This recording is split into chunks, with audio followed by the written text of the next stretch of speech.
我是小豆，上海崇明人。清明前后是河蚌最鲜美的时候，民间有春天喝碗河蚌汤，不生痱子不长疮的俗语。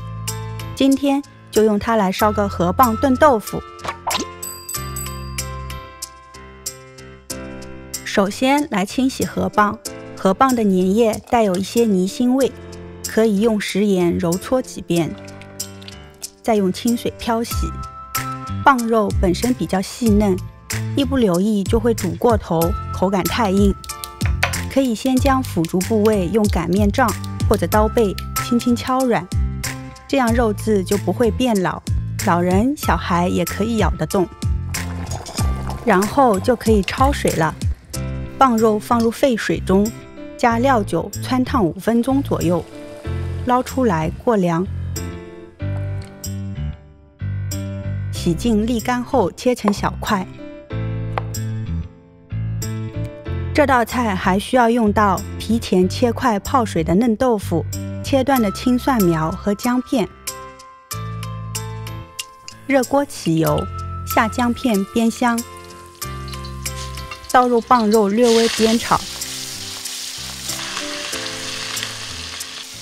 下料酒、糖和少许盐调味，加水没过蚌肉，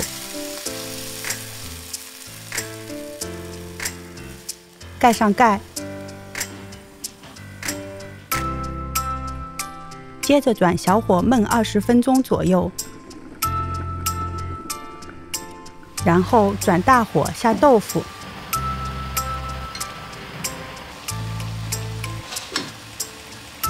大火烧开，撒上青蒜苗就可以出锅了。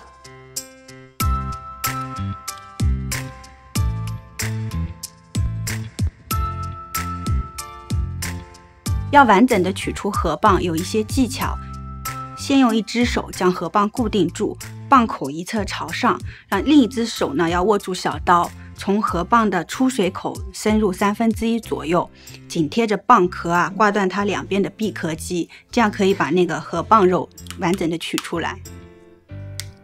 一般可食用的主要部位就是腐竹的这一块肉，把蚌肉清理干净，才不会有腥味。如果不方便的话呢，购买的时候也可以请商家帮忙。买河蚌的时候一定要挑新鲜的，蚌壳紧闭的，颜色鲜亮的比较好。